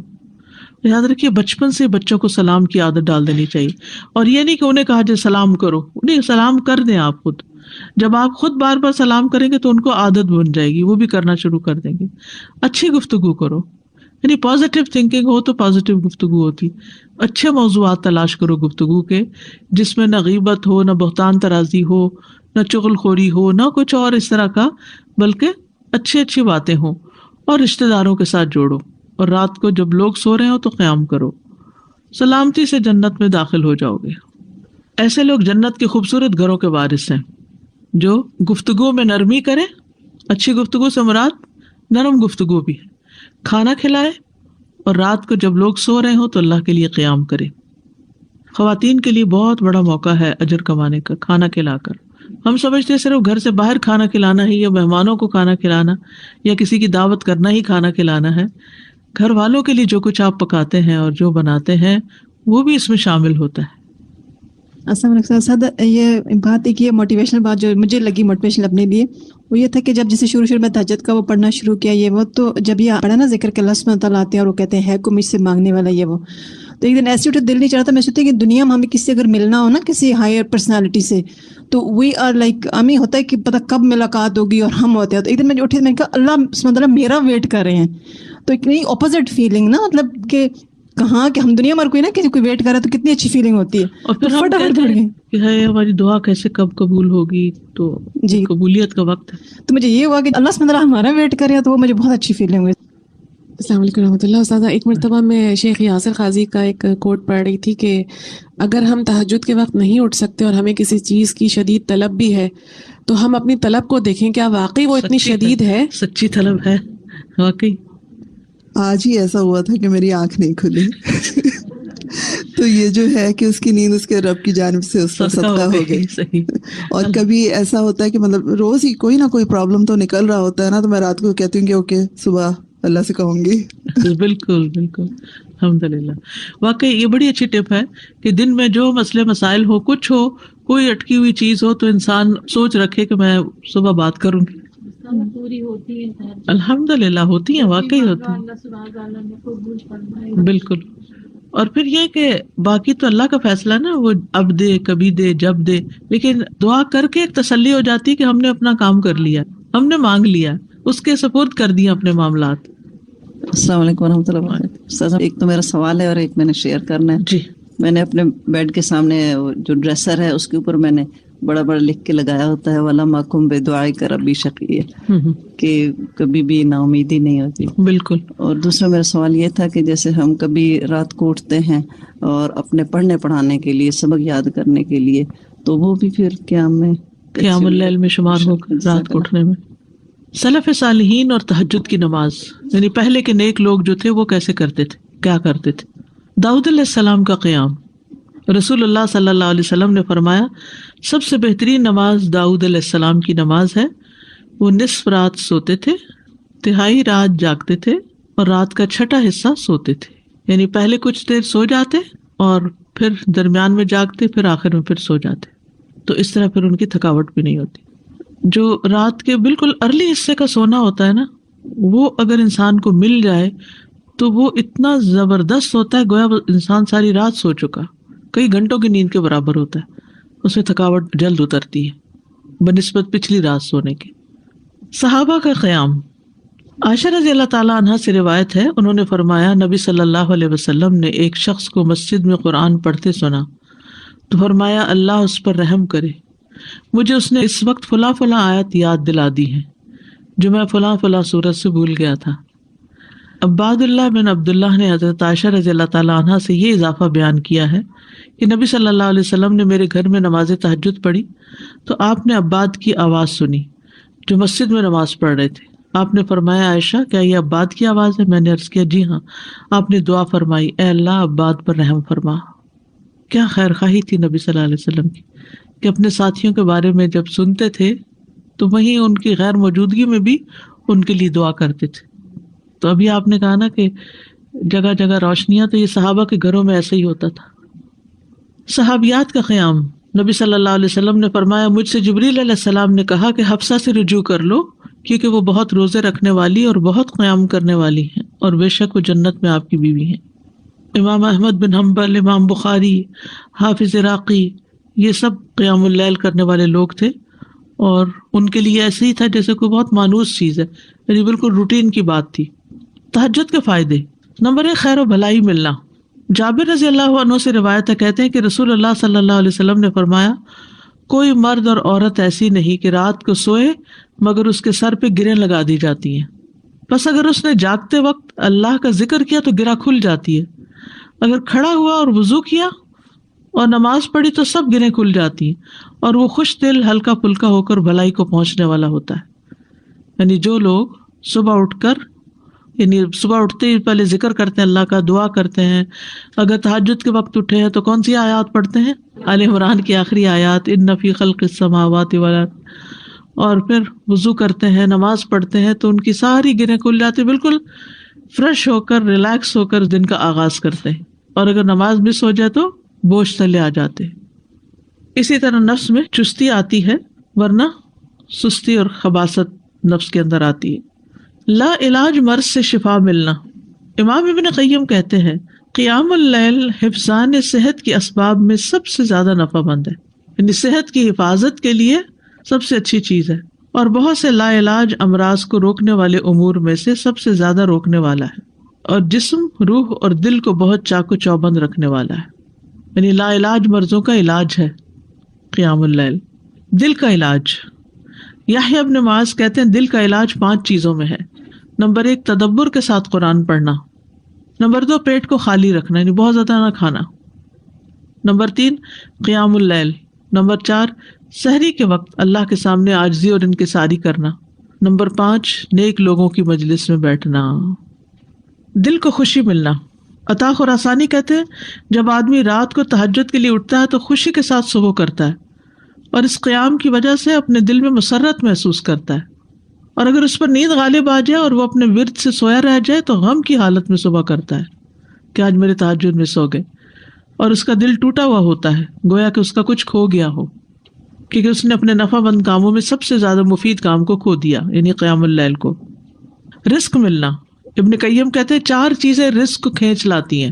نمبر 1 قیام اللیل، نمبر 2 سحری کے وقت استغفار کی کثرت، نمبر 3 صدقے کا خیال کرتے رہنا، نمبر 4 دن کے شروع اور آخر میں اس کا ذکر کرنا، یعنی صبح شام کی دعائیں ہیں یا اذکار ہیں۔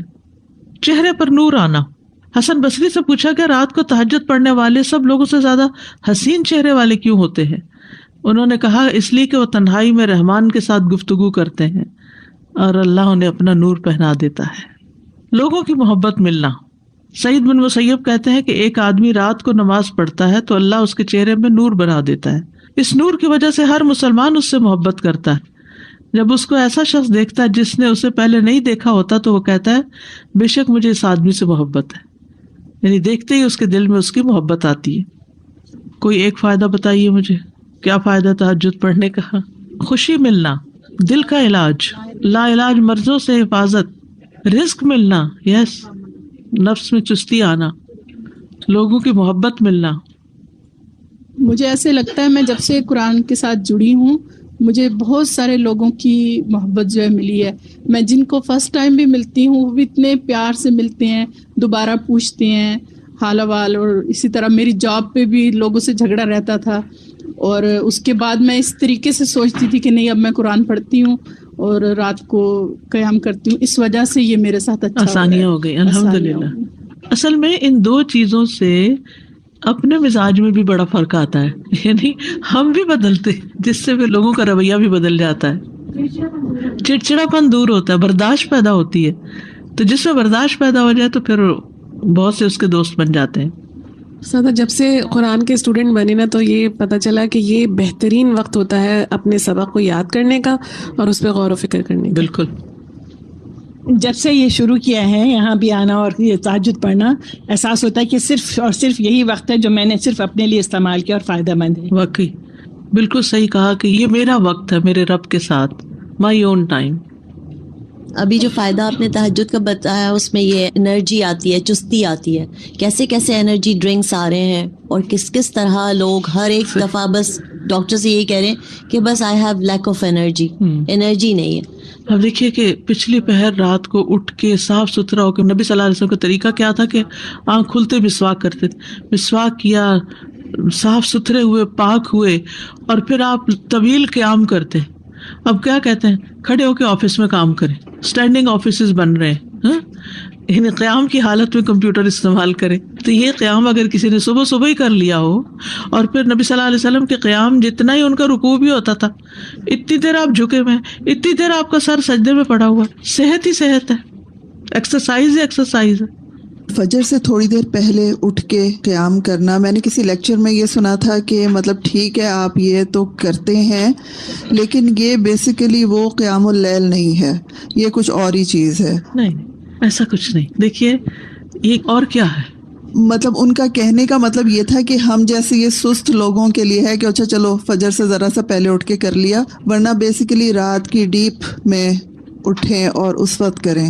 وہ تو بالکل ٹھیک ہے. جیسے بہترین قیام جو ہے وہ داؤد علیہ السلام کا ہے، جو اٹھتے تھے پھر پڑھتے تھے پھر لیٹ جاتے تھے، آدھی رات کے بعد اٹھتے تھے، پھر ایک تہائی کے بعد پھر وہ چھٹا حصہ جو تھا پھر دوبارہ سو جاتے تھے. لیکن یہ کہ عشاء کے ساتھ بھی ایکسٹرا نوافل سے بھی چاہے نہ بھی سوئے ہوں وہ بھی قیام ہوتا ہے. یعنی رات کے نوافل چاہے اول حصے میں پڑھ لیں، چاہے درمیان میں، چاہے آخر میں. ہاں یہ ایکسٹرا بات ہے کہ جس کام میں جو جتنی مشقت کرتا ہے اس کا اجر اتنا ہی زیادہ بڑھ جاتا ہے. آخری وقت میں اٹھنے والوں کا کم ہے اور پہلے اٹھنے والوں کا زیادہ ہے obviously. لیکن آخری حصہ لاسٹ 1/3 جو ہے اس میں اللہ تعالیٰ آسمان دنیا پر آتے ہیں، تو وہ اس لحاظ سے زیادہ بہتر، اور سحری کا وقت جو ہے اس کی دعائیں قبول ہوتی ہیں. تو اس لیے اس وقت کو یہ نہیں سمجھنا چاہیے کہ یہ صرف سستی کا وقت ہے، بلکہ بڑے اجر کا وقت بھی ہے. اور پھر یہ جو ہم کہتے ہیں نا کسی کو چلو 10 منٹ پہلے اٹھ کے پڑھ لو، یہ صرف اس لیے کہتے ہیں کہ ایک دو پڑھیں گے مزہ آئے گا، پھر 10 کے وہ پیچھے اور 10 چلے جائیں گے. بگننگ بھی ہے بالکل، اسٹیپ بائی اسٹیپ، تھوڑا تھوڑا. ورنہ ایک دو دن تو جذبات میں آ کے اٹھیں گے تو پھر چوتھے دن پھر سوچ پڑے ہوں گے. تہجد کا وقت عشاء کے بعد سے طلوع فجر تک، عشاء کے بعد سے طلوع فجر تک نبی صلی اللہ علیہ وسلم نے فرمایا اللہ نے تمہیں مزید ایک نماز عطا کی ہے جو کہ وتر یعنی تہجد ہے، اسے نماز عشاء اور نماز فجر کے درمیانی وقفے میں پڑھ لیا کرو. ٹھیک ہے نا، یہ سلسلہ صحیحہ کی حدیث ہے. کب سے کب تک ہے تہجد کا وقت؟ عشاء کے بعد سے فجر تک. اٹھنے کا بہترین وقت مسند احمد کی روایت ہے، ابو مسلم سے روایت ہے کہ میں نے ابو ذر رضی اللہ عنہ سے پوچھا رات کے کس حصے میں قیام کرنا سب سے افضل ہے؟ ابو ذر رضی اللہ عنہ نے کہا میں نے بھی رسول اللہ صلی اللہ علیہ وسلم سے اسی طرح سوال کیا تھا جس طرح تم نے مجھ سے کیا. آپ نے فرمایا رات کے پچھلے پہر، یا رات کے پچھلے پہر یا نصف رات میں، لیکن ایسا کرنے والے بہت تھوڑے ہیں. یعنی مشکل ہے نا آدھی رات کو اٹھنا. آپ مثلاً سوئے ہیں 10 بجے اور 12 بجے پھر اٹھ جائیں تو مشکل ہوگا. رات کے آخری حصے میں قیام کرنا. جابر رضی اللہ عنہ سے روایت ہے، انہوں نے کہا میں نے نبی صلی اللہ علیہ وسلم کو فرماتے ہوئے سنا تم میں سے جسے یہ خدشہ ہو کہ وہ رات کے آخر میں نہیں اٹھ سکے گا تو وہ وتر پڑھ لے پھر سو جائے، اور جسے رات کے قیام کا یقین ہو وہ رات کے آخر میں وتر پڑھے، کیونکہ رات کے آخری حصے میں قرات کے وقت حاضری دی جاتی ہے اور یہ بہتر ہے.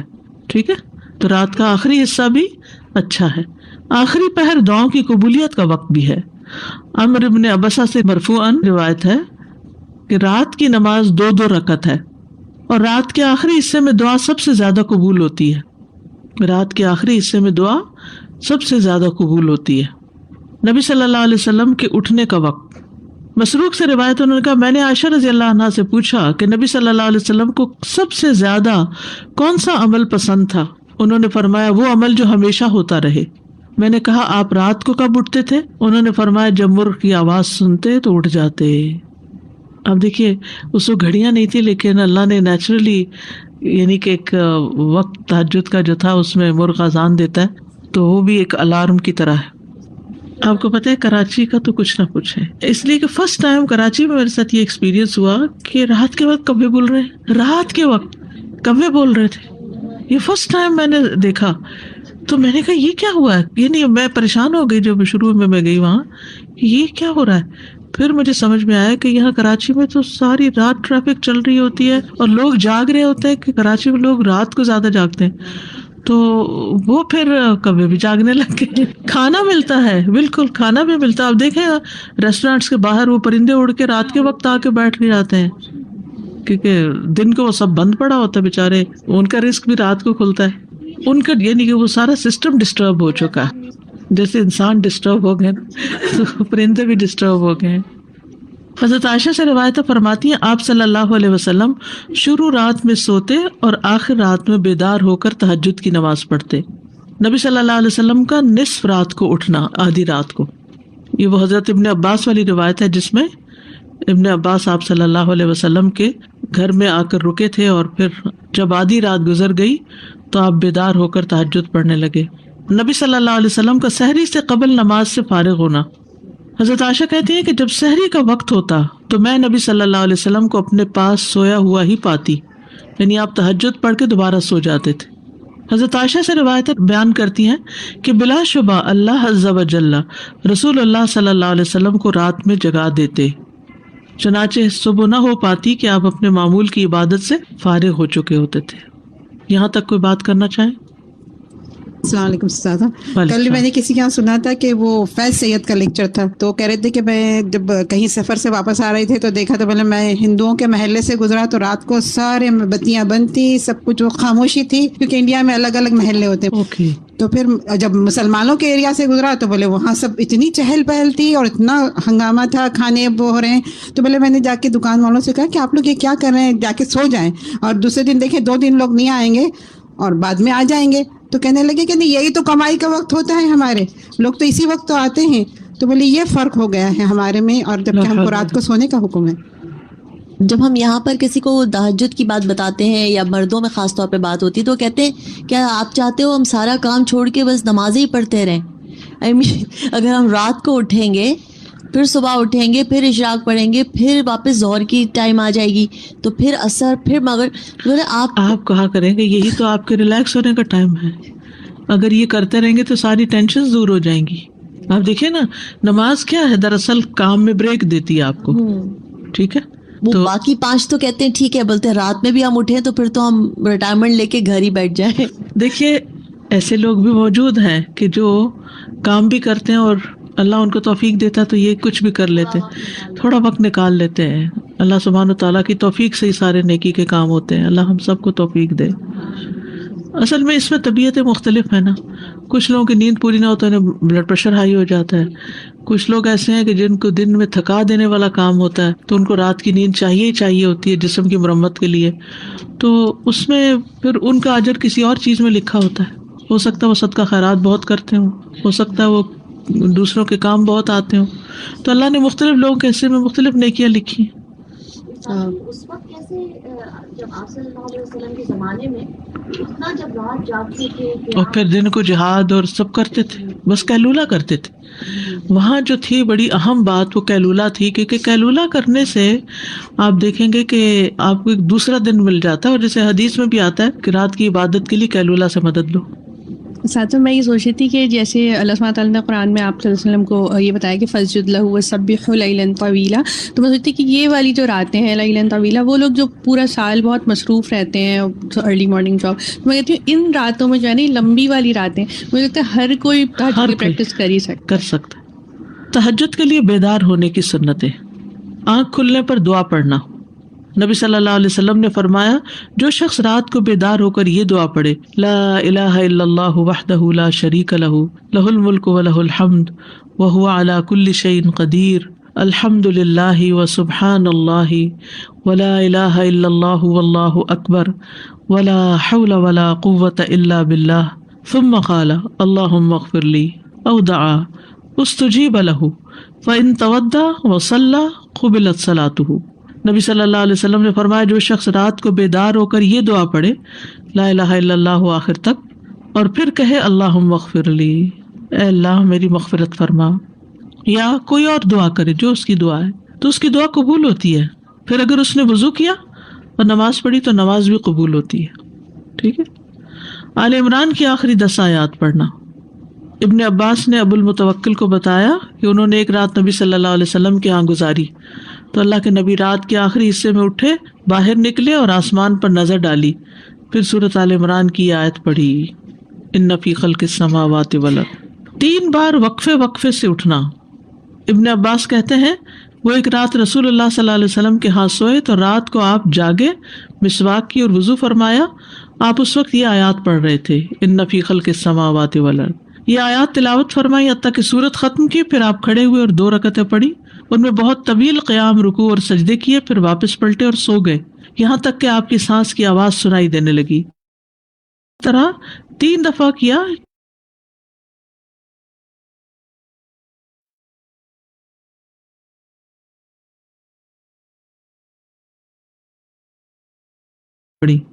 ہر دفعہ آپ مسواک کرتے، وضو فرماتے اور ان آیات کی تلاوت فرماتے. پھر آپ نے 3 وتر پڑھے، پھر مؤذن نے اذان دی تو آپ نماز کے لیے باہر تشریف لے گئے. یعنی بار بار وضو کیا، بار بار مسواک کیا اور بار بار ان فی خلق پڑھا اور عبادت کی. بیدار ہوتے ہی مسواک کرنا. ابن عمر سے مرفوعاً مروی ہے کہ آپ صلی اللہ علیہ وسلم جب سوتے تو مسواک آپ کے پاس ہوتی، جب بیدار ہوتے تو مسواک سے ابتدا کرتے. اسی طرح جب آپ تہجد کے لیے کھڑے ہوتے تو اپنا منہ مسواک سے اچھی طرح صاف کرتے. 2 رکعتیں پڑھ کر سلام پھیرتے اور مسواک کرتے. سبحان اللہ، کس کثرت کے ساتھ منہ صاف کرتے. صحابہ کو بھی حکم دیا جاتا کہ رات کو اٹھے تو مسواک کریں. پھر درمیانہ وضو کرنا. ابن عباس سے روایت ہے، انہوں نے کہا میں نے رات اپنی خالہ میمونہ کے ہاں گزاری. نبی صلی اللہ علیہ وسلم رات کو اٹھے اور اپنی ضرورت کی جگہ آئے، پھر اپنا چہرہ اور دونوں ہاتھ دھوئے، پھر سو گئے اور پھر اٹھے اور مشکیزے کے پاس آئے، اس کا بندھن کھولا، پھر 2 وضو کے درمیان کا وضو کیا، یعنی ہلکا سا وضو، اور پانی زیادہ استعمال نہیں کیا اور اچھی طرح وضو کیا، پھر اٹھے اور نماز شروع کی. یہاں تک اگر کوئی بات پوچھنی ہو تو.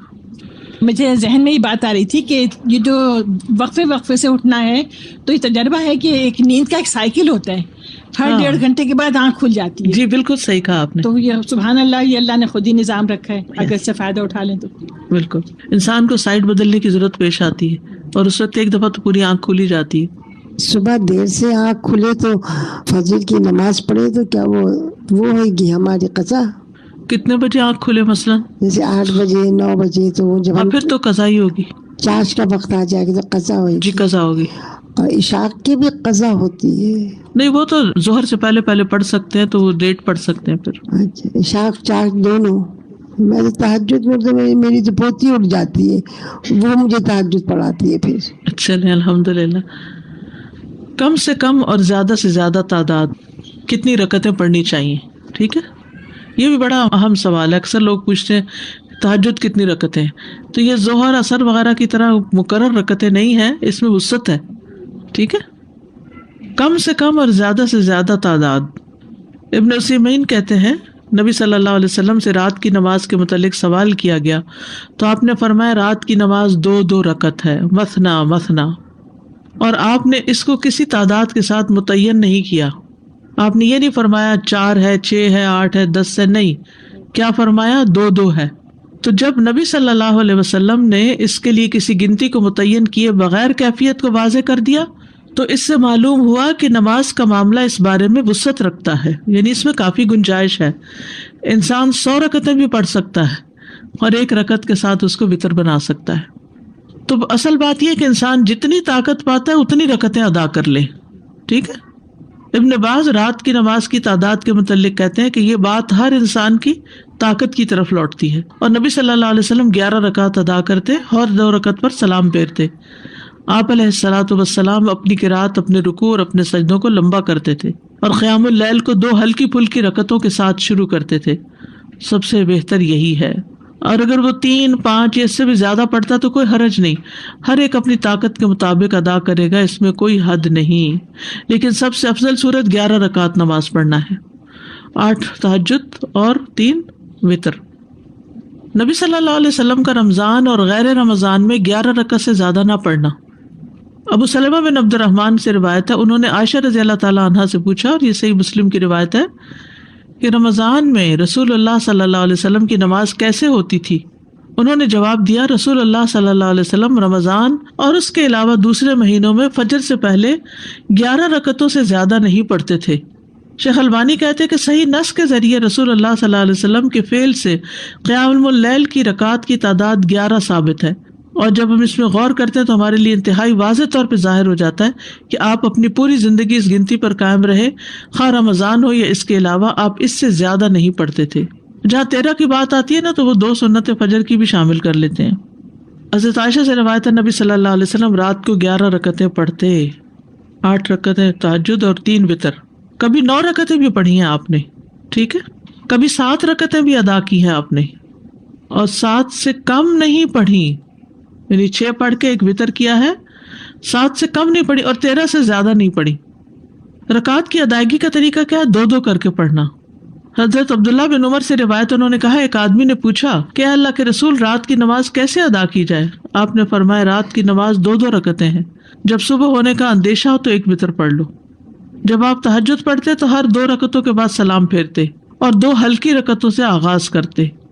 زید بن خالد جوہنی سے روایت ہے، انہوں نے کہا میں آج رسول اللہ صلی اللہ علیہ وسلم کی نماز کا مشاہدہ کروں گا، یعنی رات کی نماز کا. میں نے دیکھا کہ آپ نے 2 ہلکی رکعتیں پڑھی، پھر 2 انتہائی لمبی، بہت ہی زیادہ لمبی رکعتیں ادا کی، پھر 2 رکعتیں پڑھی جو ان 2 لمبی رکعتوں سے ہلکی تھی، پھر 2 پڑھی جو پہلے والوں سے کم تھی، پھر 2 پڑھی جو اپنے پہلی والی رکعتوں سے کم تھی، پھر 2 رکعتیں پڑھی جو اپنی پہلی والی رکعتوں سے کم، پھر وتر ادا کیا. یعنی سب سے پہلے 2 ہلکی، پھر 2 خوب لمبی، پھر 2 اس سے کچھ کم، پھر اس سے کم، پھر اس سے کم، پھر اس سے کم، اس طرح. لیکن آپ کی یہ جو رکعتیں تھی بہت خوبصورت اور بہت طویل ہوتی تھی. حضرت عائشہ کہتی ہیں ان کی خوبصورتی اور ان کی طوالت کے بارے میں مت پوچھو. پھر 4 رکعتیں پڑھتے، ان کے حسن ان کی طوالت کے بارے میں نہ پوچھو. پھر 3 رکعتیں پڑھتے، یعنی 4 کے بعد تھوڑا سا بیچ میں وقفہ، پھر لمبے سجدے کرتے تھے. حضرت عائشہ کہتی ہیں کہ رسول اللہ صلی اللہ علیہ وسلم رات کو 11 رکعت پڑھتے تھے، یہ آپ کی رات کی نماز تھی. اس میں آپ اتنا طویل سجدہ کرتے کہ اپنا سر اٹھانے سے پہلے تم میں سے کوئی 50 آیتیں پڑھ لے. تہجد میں قرات، لمبی قرات کی فضیلت. صحیح مسلم میں ہے، جابر رضی اللہ عنہ سے روایت ہے، انہوں نے کہا کہ رسول اللہ صلی اللہ علیہ وسلم نے فرمایا فضیلت والی نماز وہ ہے جس میں قیام لمبا ہو، یعنی دیر تک کھڑے رہیں. 10 آیات کی تلاوت کا اجر. رسول اللہ صلی اللہ علیہ وسلم نے فرمایا جس شخص نے 10 آیتوں سے قیام کیا وہ غافلوں میں سے نہیں لکھا جاتا. 100 آیات کی تلاوت کا اجر. رسول اللہ صلی اللہ علیہ وسلم نے فرمایا جس نے 100 آیات کے ساتھ قیام کیا وہ فرما برداروں میں سے لکھا جاتا ہے. رسول اللہ صلی اللہ علیہ وسلم نے فرمایا جس نے رات کی نماز میں 100 آیات کی قرات کی اسے غافلین میں نہیں لکھا جاتا اور اسے فرما برداروں میں لکھ لیا جاتا ہے. 1000 آیات کی تلاوت کا بے انتہا اجر. رسول اللہ صلی اللہ علیہ وسلم نے فرمایا جو 1000 آیات سے قیام کرے وہ بے انتہا ثواب جمع کرنے والوں میں لکھا جاتا ہے. مقنطرین کا لفظ آتا ہے. نبی صلی اللہ علیہ وسلم کی قرات. آپ صلی اللہ علیہ وسلم کی تہجد میں قرات مختصر ہونے یا لمبی ہونے کے اعتبار سے مختلف ہوتی تھی. کبھی آپ ہر رکعت میں یا ایھا المزمل کی مقدار کے مطابق قرات کرتے تھے اور یہ 20 آیات والی صورت ہے، ٹھیک ہے. کبھی آپ ہر رکعت میں کیا پڑھتے؟ یا ایھا المزمل 20 آیات والی. کبھی 50 آیات کے برابر قرات کرتے تھے، اور کبھی کبھی سورۃ البقرہ اور آل عمران اور النساء بھی. تو اس سے ہی پتہ چلتا ہے کہ اس میں کوئی لگا بندہ قاعدہ نہیں کہ اتنی ضرور قرات کی جائے، حسب حالت کم یا زیادہ کی جا سکتی ہے، لیکن obviously جتنی کریں گے پھر اس کا اجر اتنا ہی مختلف ہو جائے گا. نبی صلی اللہ علیہ وسلم کا قیام لمبا ہوتا تھا. عبداللہ بن مسعود سے روایت ہے، وہ کہتے ہیں میں نے ایک رات نبی صلی اللہ علیہ وسلم کے ہمراہ تہجد پڑھی تو آپ کافی دیر کھڑے رہے، حتیٰ کہ میں نے ایک برے کام کا ارادہ کیا۔ ہم نے کہا آپ کا کیا ارادہ تھا؟ انہوں نے فرمایا میں نے یہ ارادہ کیا کہ میں نبی صلی اللہ علیہ وسلم کو قیام میں چھوڑ کر خود بیٹھ جاؤں۔ تھک گئے ہوں گے۔ ایک ہی آیت کی مسلسل تکرار۔ حضرت عائشہ سے مروی ہے، انہوں نے کہا کہ نبی صلی اللہ علیہ وسلم نے ایک رات قرآن کی ایک ہی آیت سے قیام کیا، یعنی ایک آیت بار بار پڑھتے رہے۔ اور وہ کیا آیت تھی؟ ان تعذبہم فانہم عبادک وان تغفر لہم فانک انت العزیز الحکیم۔ اگر تو ان کو سزا دے تو بے شک وہ تیرے ہی بندے ہیں، اور اگر تو معاف کر دے تو بے شک تو ہی غالب بڑی حکمت والا ہے۔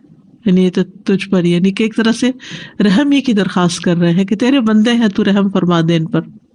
اسی طرح سورۃ الاخلاص کی تکرار، بار بار ایک ہی سورت۔ پھر اسی طرح جہری اور سری دونوں طرح سے قرات کرنا جائز ہے۔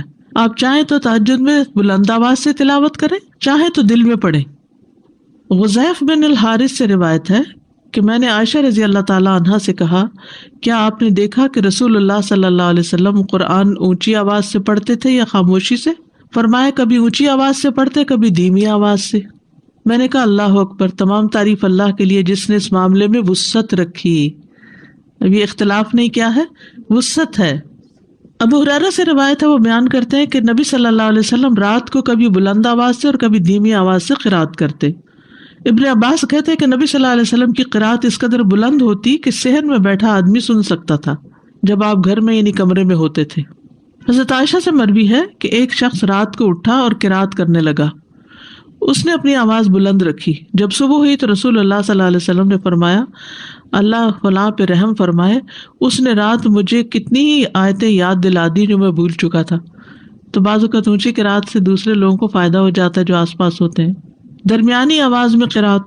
ایک رات نبی صلی اللہ علیہ وسلم نکلے اور ابو بکر رضی اللہ عنہ کے پاس سے گزرے، وہ نماز پڑھ رہے تھے اور ان کی آواز دھیمی تھی۔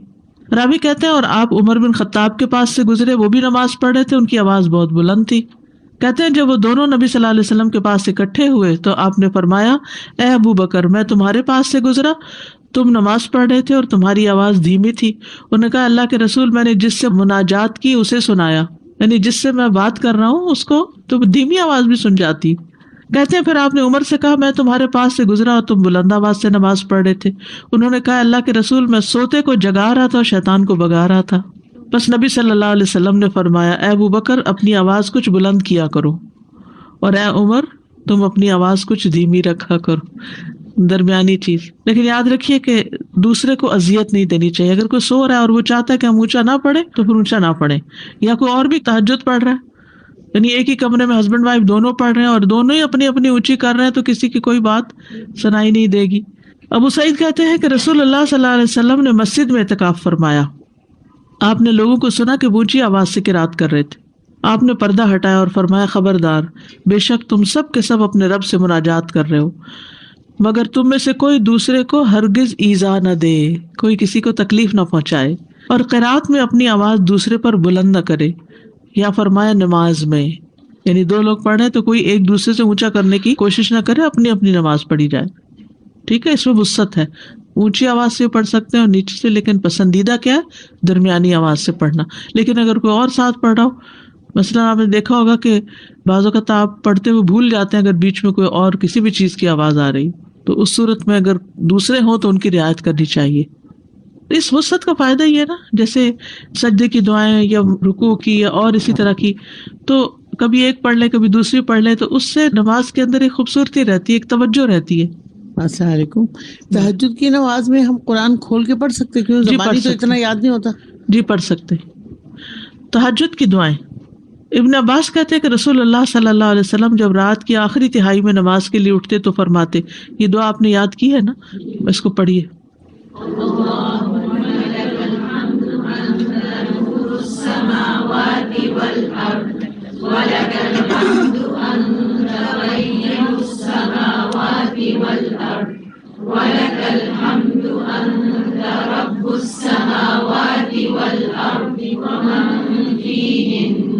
أنت الحق ووعدك الحق وقولك الحق ولقاؤك حق والجنة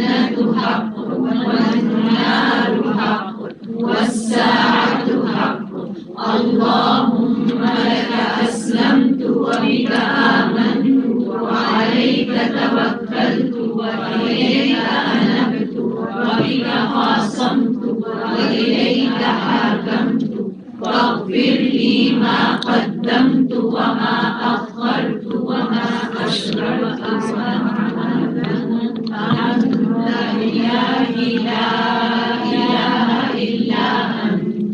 تھوڑے بہت آگے پیچھے ہونے سے کوئی فرق نہیں پڑتا. پھر ہے ہدایت کا سوال کرنا. ابو سلمہ بن عبد الرحمن بن عوف سے روایت ہے، کہتے ہیں کہ میں نے ام المومنین عائشہ رضی اللہ تعالیٰ عنہا سے پوچھا کہ اللہ کے نبی جب رات میں نماز کے لیے کھڑے ہوتے تو کس دعا سے نماز کا آغاز فرماتے؟ انہوں نے فرمایا جب آپ رات میں نماز کے لیے کھڑے ہوتے تو اپنی نماز اس دعا سے شروع کرتے. پڑھیے. اللهم رب جبرائيل وميكائيل وإسرافيل فاطر السماوات والأرض عالم الغيب والشهادة أنت تحكم بين عبادك فيما كانوا فيه يختلفون اهدني لما اختلف فيه من الحق بإذنك إنك تهدي من تشاء إلى صراط مستقيم. آمین. شیطان سے بچنے کے لیے اللہ کی پناہ لینا. ابو سعید خدری بیان کرتے ہیں کہ رسول اللہ صلی اللہ علیہ وسلم جب رات کو قیام فرماتے تو اللہ اکبر کہتے، پھر سبحانک اللہم و بحمدک و تبارک اسمک و تعالی جدک و لا الہ غیرک کہتے، پھر 3 بار لا الہ الا اللہ کہتے، 3 بار اللہ اکبر کبیرہ کہتے. اس کے بعد اعوذ باللہ السمیع العلیم من الشیطان الرجیم من ہمزہ ونفخہ ونفثہ پڑھتے. بخشش طلب کرنا. ربیعہ الجرشی سے روایت ہے، کہتے ہیں کہ ایک مرتبہ میں نے عائشہ رضی اللہ عنہا سے سوال کیا تو میں نے کہا کہ رسول اللہ صلی اللہ علیہ وسلم جب رات کو قیام کرتے تو کس چیز سے آغاز فرماتے؟ انہوں نے کہا کہ آپ 10 مرتبہ اللہ اکبر کہتے، 10 بار سبحان اللہ، 10 بار لا الہ الا اللہ، 10 بار استغفر اللہ، اور 10 مرتبہ یہ دعا اللہم اغفر لی واہدنی وارزقنی، اور پھر 10 بار یہ دعا اللہم انی اعوذ بک من الضیق یوم الحساب. دنیا کی تنگی سے دعا مانگنا. شریک حوزنی کہتے کہ میں ام المومنین عائشہ رضی اللہ عنہا کے پاس گیا اور ان سے پوچھا کہ رسول اللہ صلی اللہ علیہ وسلم جب رات کو اٹھتے تو کس چیز سے ابتدا کرتے؟ انہوں نے کہا تحقیق تو نے مجھ سے ایسا سوال کیا جس کے متعلق تجھ سے پہلے مجھے کسی نے نہیں پوچھا. آپ جب رات کو اٹھتے تو 10 بار اللہ اکبر کہتے، 10 بار الحمدللہ کہتے، 10 بار سبحان اللہ و بحمدہ کہتے، 10 بار سبحان الملک القدوس کہتے، 10 بار استغفر اللہ کہتے، 10 بار لا الہ الا اللہ کہتے، 10 بار اللہم انی اعوذ بک من ضیق الدنیا و ضیق یوم القیامہ. اس میں قیامت کی تنگی کا بھی ذکر آتا ہے اور دنیا کا بھی. پھر اسی طرح آپ اللہم اغفر لی واہدنی وارزقنی وعافنی بھی 10 دفعہ یہ اللہ اکبر الحمدللہ سبحان اللہ اور استغفر اللہ کرنے کے بعد یہ پڑھتے تھے. پھر سجدے کی دعا پڑھیے. سجدت وبک آمنت اللهم أنت ربي سجد وجهي للذي خلقه وصوره وشق سمعه وبصره تبارك الله أحسن الخالقين. السلام علیکم ورحمۃ اللہ وبرکاتہ. رب اشرح لي صدري ويسر لي أمري واحلل عقدة من لساني يفقهوا قولي. رب زدني علما رب زدني علما رب زدني علما. اللهم فقهنا في الدين اللهم فقهنا في الدين اللهم فقهنا في الدين. اللهم إني أسألك علما نافعا وعملا متقبلا ورزقا طيبا. اللهم انفعنا بما علمتنا وعلمنا ما ينفعنا وزدنا علما. اللهم إني أعوذ بك من علم لا ينفع ومن قلب لا يخشع ومن نفس لا تشبع ومن دعوة لا يستجاب لها. اللهم اغفر لي ما قدمت وما أخرت وما أسررت وما أعلنت وما أعلنت وما أسرفت وما أنت أعلم به مني وما أنت أعلم به مني أنت المقدم وأنت المؤخر لا إله إلا أنت اے اللہ تو میرے اگلے پچھلے پوشیدہ اور ظاہر تمام گناہ معاف فرما، اور جو میں نے زیادتی کی اور وہ جو گناہ تو مجھ سے زیادہ جانتا ہے وہ بھی معاف فرما۔ تو ہی اپنی درگاہ عزت میں آگے کرنے والا اور اپنی بارگاہ جلال سے پیچھے کرنے والا ہے، صرف تو ہی سچا معبود ہے۔ اللہم اغفر لی اللہم اغفر لی ما قدمت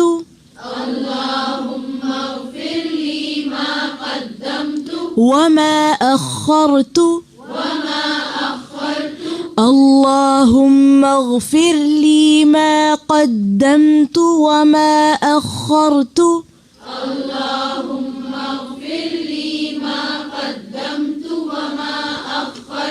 وما أسررت وما أعلنت وما أسرفت وما أنت أعلم به مني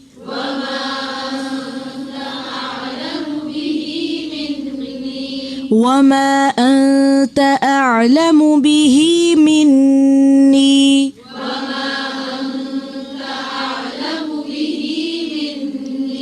أنت المقدم وأنت المؤخر أنت المقدم وأنت المؤخر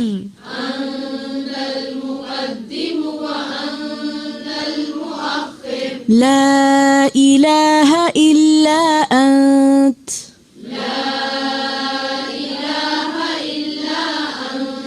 اللهم اغفر لي ما قدمت وما أخرت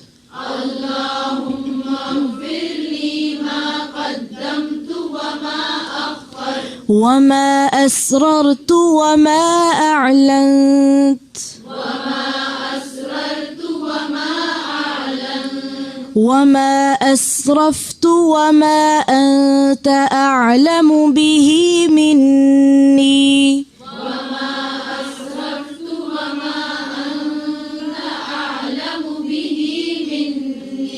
وما أسرفت وما أنت أعلم به مني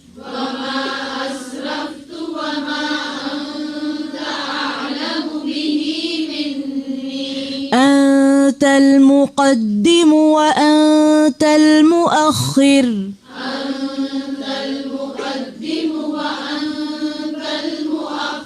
لا إله إلا أنت